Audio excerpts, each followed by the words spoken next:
Okay, so our last webinar we had a problem with the audio, so went ahead and had to redo this, and so that's unfortunate. It was really, I think from what I heard, really good webinar. All the guys really enjoyed it, so just wanted to give you heads up on that and just let you know what we're going to do today. Same exact thing.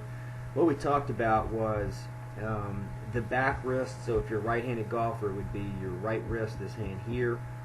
If you are a left-handed golfer, it would be your left wrist, and the function of really of what it does. And that's all this lesson is really about. And then we're going to show some things that typically people will make as far as the typical mistakes that I see every day, either whether it be online or people come to take lessons at the range and so forth. And so we talk about quite a bit about the baseline, and I'm going to explain that first so we can help understand how this back wrist will work off of that baseline. So the baseline is essentially the middle of the shaft right here. So you will see a lot of times I'll have that table up and I'll try to draw this straight. So it's straight, and it would be straight this way, and it would be straight down the target line. And it's not, so it's essentially like that right there. So you got to picture that being like a table. And so when the player takes this club back, so this is Jordan Spieth, we're going to let him take it back, his club would be just sliding right on the edge of that table until really right there the head would kind of come off the table, and you would see, really straight line. Just but he's also really big, I believe, in our system. Is you'll always hear me talk about he's turned a lot with his right side here, and even this shoulder is turned quite a bit. The shoulders are not level now. They've turned, that shoulder's turned right, but he's kept the club on that baseline. And so he's using obviously a driver right here, but this is what your 10-yard shot would look like right here. So if you're hitting a 10-yard shot, it essentially would look like this, except to be with a sand wedge, you'd be closer to the ball a little bit and all that. But that's the baseline that you work off of. As soon as that club gets off of this baseline, that is where the right wrist will start to bend. And so I'm going to bring this back. And so I'm going to show you what this looks like. So it's the plane of the right wrist. So you can see the way the club, he's holding it. Just let me do a little smaller, just like a pointer here. So you'll see the angle of the right wrist is like this. That's how it's going to bend. So if his angle, if he was playing baseball, his right wrist might be horizontal like this. So it would horizontally hinge kind of sideways. If his hands were lower, it might bend a little bit different. But you can see it at the angle that his hand is here. That's the angle that he's going to bend, the side bend the wrist on.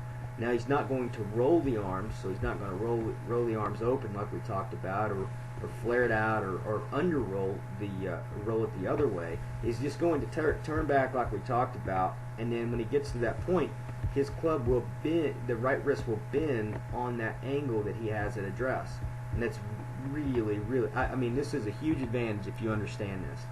It takes away a lot of theories about, it takes away the things about bowing the left wrist that everybody has probably worked on or heard about, and they usually get lost, and they end up hurting their left wrist or hitting it really bad, or they'll hit it good at first, and then all of a sudden it turns into duck hooks or fat shots with their irons and all those problems. But if you understand this right wrist, you'll see he's on the table now, and after he comes off the table here, you'll see the right wrist bends slightly, but you know it's bent because it side bended slightly. It didn't cock, and we're going to go into that in a little bit. But he side bended the wrist because now you'll see the club head is actually slightly behind that left hand, which is very important to understand. It's not a lot, so he doesn't have this club. He didn't roll the arm. If he rolls the arms, the club might be over here somewhere.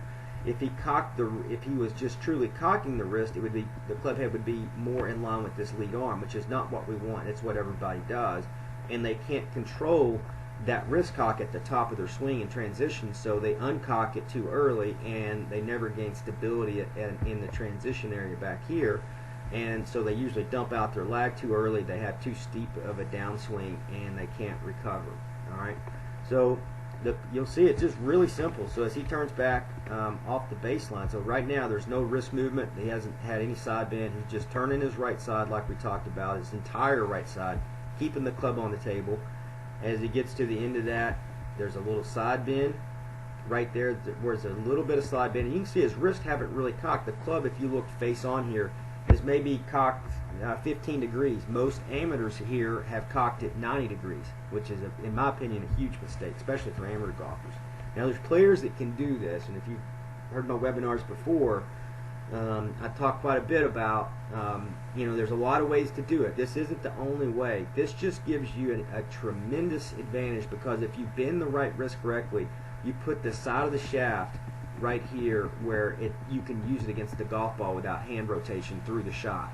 You may not understand that right now. It may take you a while before you really truly understand what I'm really talking about this. But the angle of the shaft through your right side bend will allow you to come into the shaft with the cleanest amount of rotation with the arms and hands. And it's actually just neutral. There is none if you do it correctly.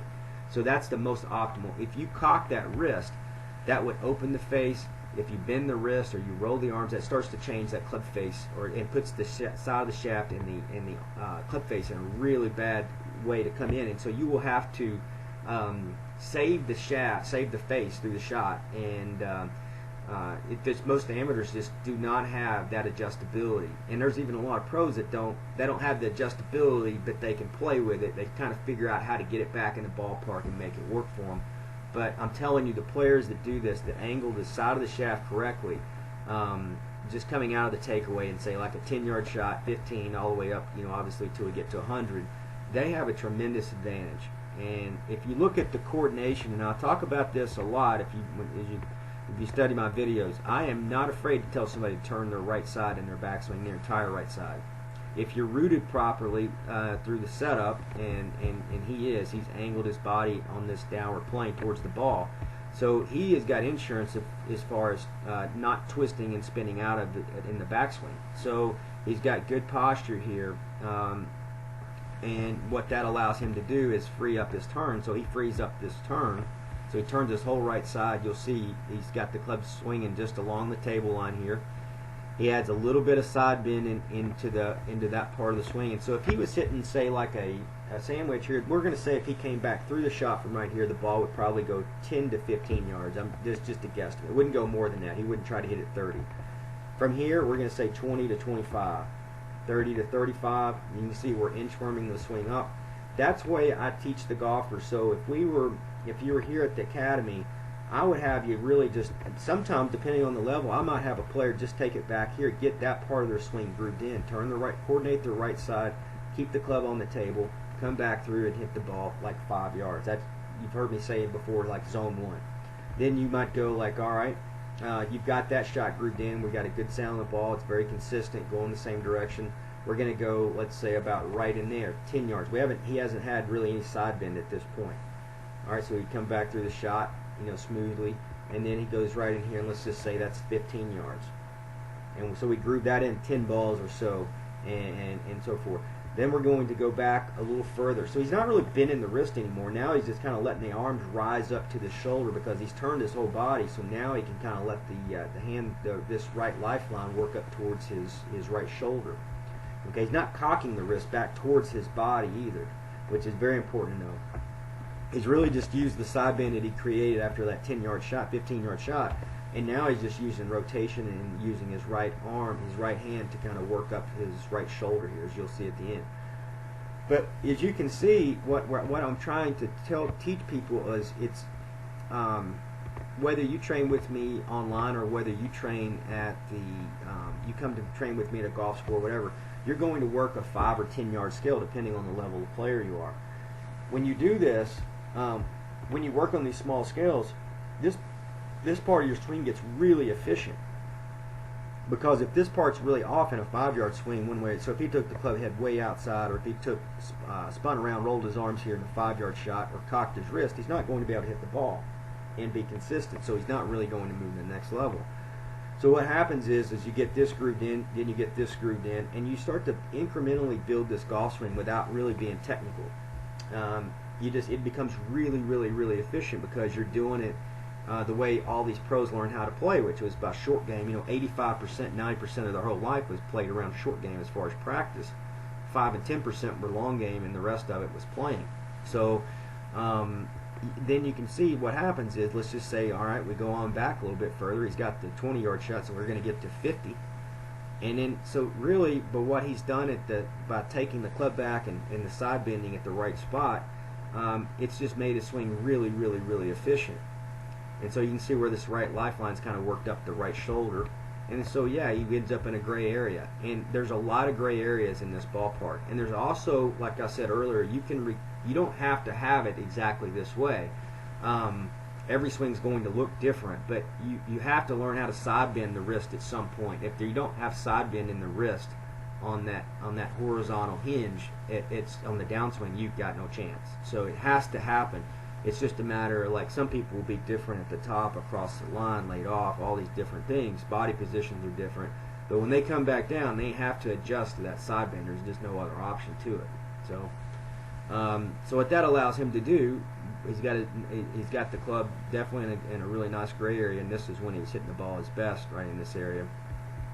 So now he's got the side of the shaft that's already taken care of, and we're good to go.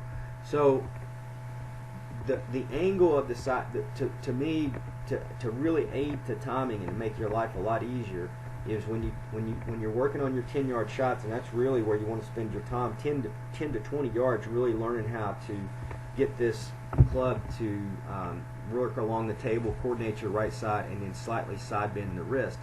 That's where all your time should be spent. And then from there, you're really only using, like we talked about the other night, your eyes, your hands, and your ears, and the sole of the club in the sweet spot. Those are the things. Now, once you've learned how to get this part of your swing correct, that doesn't mean you're going to hit it good. It just gives you a better opportunity because the side of the shaft is angled properly to strike, and you don't have to use a lot of rotation. So if you get this correct, that last thing, the most important thing, no matter how you swing, is like we talked about in the timing contact point training, is now when your club comes back through the ball, where does the sole of the club hit? What's the strike location? So what's the audio, the sound, and what's the resistance as it comes through? The resistance as the club comes through the bunker.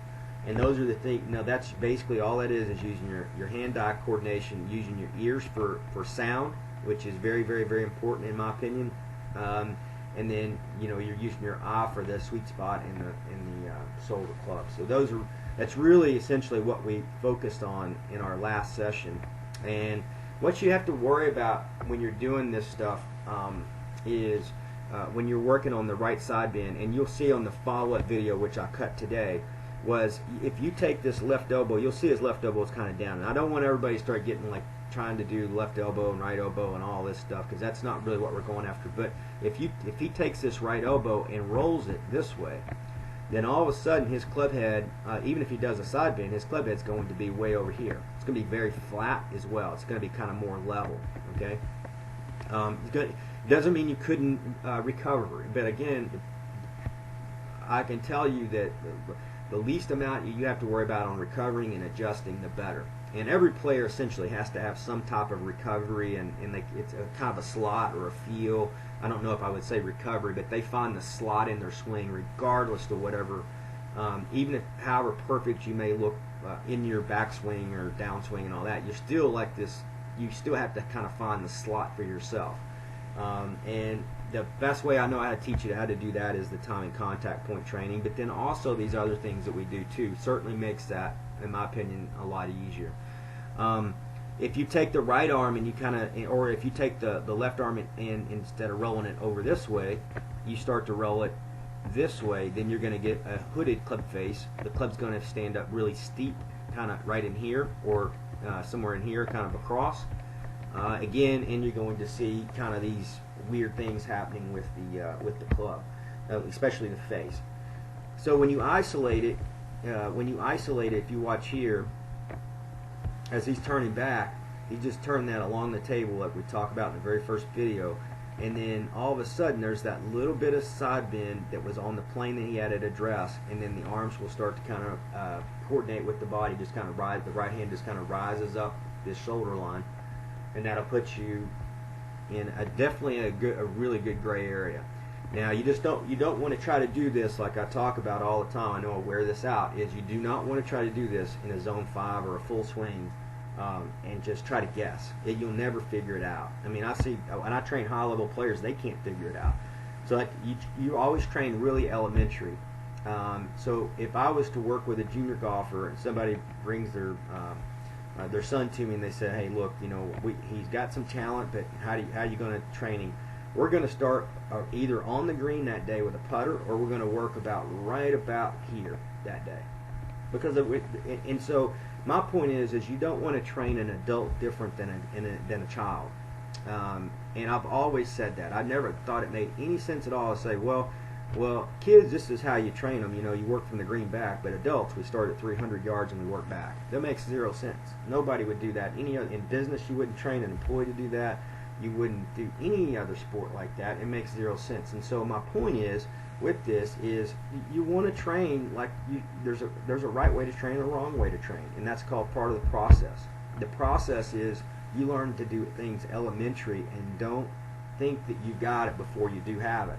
You want to be able to take this swing right here and go back through the ball and connect with it, put good amount of energy on the ball, have good distance control, trajectory, spin, all those things, master it.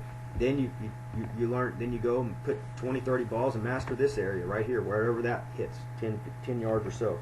Then you get right in here. This swing, this part right here, face on, you would see there's not really hardly any wrist cock. The club's just barely above the wrist right here. But the side bending of the wrist has put that there, and that gives you some torque in the handle of the club. It keeps your club from getting up and down too much. It keeps it from getting really fast as well. It really helps in that area. It also creates a really nice takeaway. So then everybody's body turn is going to look a little different. Some flatter, some more upright, some neutral. But if you do this, it'll allow you to do whatever swing that style that your body's telling you need to do, and you'll be fine. But this is the part I see people bypass. I'll see them train this area some. They'll train right in here, which is fantastic. It really helps them. But then the next swing that they'll go is they'll bypass all that and they'll get right to here. They'll work on a half swing, like right there. So you're missing a big gap. And so when they do that, they don't transfer as well. The next swing after that they train is this one, way all the way at the top. So in my opinion, you're missing a lot. I would have people hitting lots of shots from right there, just mastering that, because there's so many good things that happen when you learn how to side bend the wrist and coordinate the right side and all that and keep the club on the table. There's 3 major things right there that are going to affect, in my opinion, your timing and also your form. So you would spend lots of time right here, and then all of a sudden we call it inchworm. You would spend time right there. So that's about 5 yards further as far as ball flight goes. From here, you'd say, all right, I've got that grooved in. We call that the inchworm swing, where you just inchworm it. It's literally, this is how elementary that I teach players to do it. Eventually, you'll see the thing. Eventually, you work up, and it eventually gets to you build this natural golf swing that gets all the way back, but you did it so efficiently. You never bypassed an area that you weren't really good at. So that's why you see, even on the tour, sometimes guys that are inefficient, say with like a 75-yard shot, or 110, and they're better at 125, or they're better at 90 than 110. It just kind of goes all over, because they have even those players have little gaps in their swings. I like to train the players, whether you're a junior golfer, you're a tour player, or you're a 150 shooter, to really build the swing, inchworm it up coming out of the takeaway. So that's considered the takeaway. This is coming out of the takeaway right there. That's where the right wrist started to bend. And so really from here, you learn to inchworm your swing back all the way to the top. If you end up with Bubba Watson's swing and you have this really long swing and you have great timing, good for you. It's not going to, the length of swing, you're never going to hear me say length of swing has to be long or short or neutral or parallel. That's ridiculous. Every swing on the tour is different lengths. Most people, you'll find if you side bend the wrist correctly, you can't.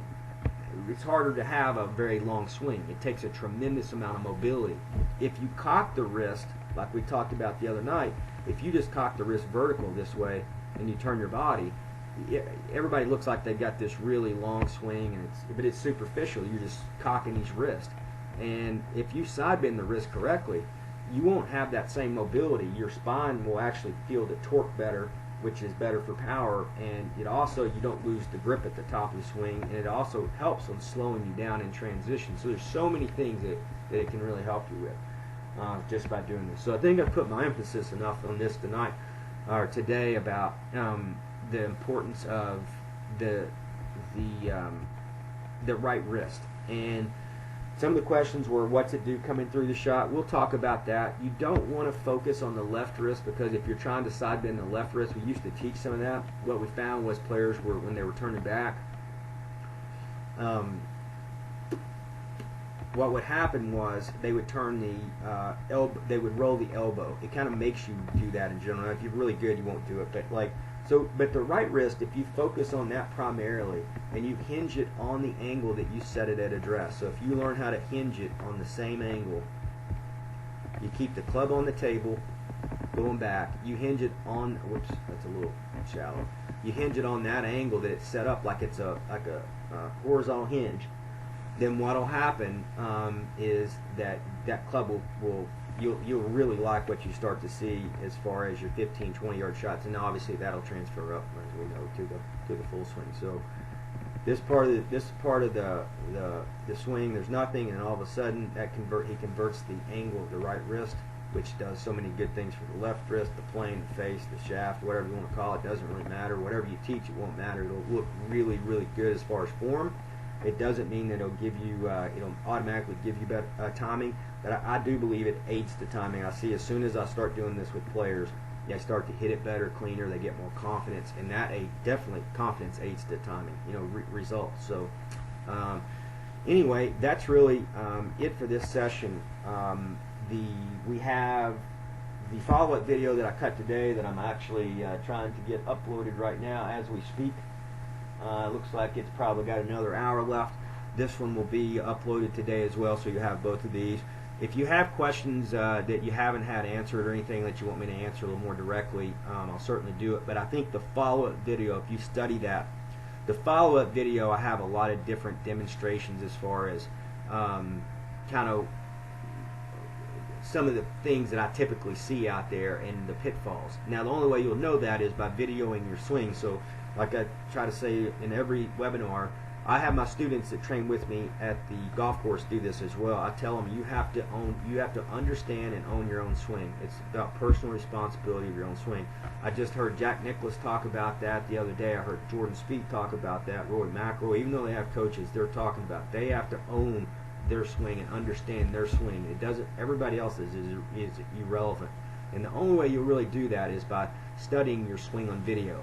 Now, I would not study everybody else's. I would just study yours and learn like where you're off. Use our videos to help guide you along, and you'll start to find a tremendous amount of success like we've already seen with the students. So anyway, I hope this really helps you out. You understand the side bending, and you understand about the arms, how they do not roll or under roll and all these things. It's very clean, it's very simple. And very basic and elementary, and if you use the process and training with your sand wedge and work your way up 10-yard scale, really be disciplined with that, you'll be just like everybody else that does it. You'll have a tremendous amount of success. You won't have problems with your drivers, your irons. You'll be a good ball striker. So anyway, look forward to, we have a webinar tonight about clip fitting with David Kersley, and it's going to be really exciting, and so I look forward to seeing everybody there, and then also at our next webinar as well. So hope you have a great day, and take care.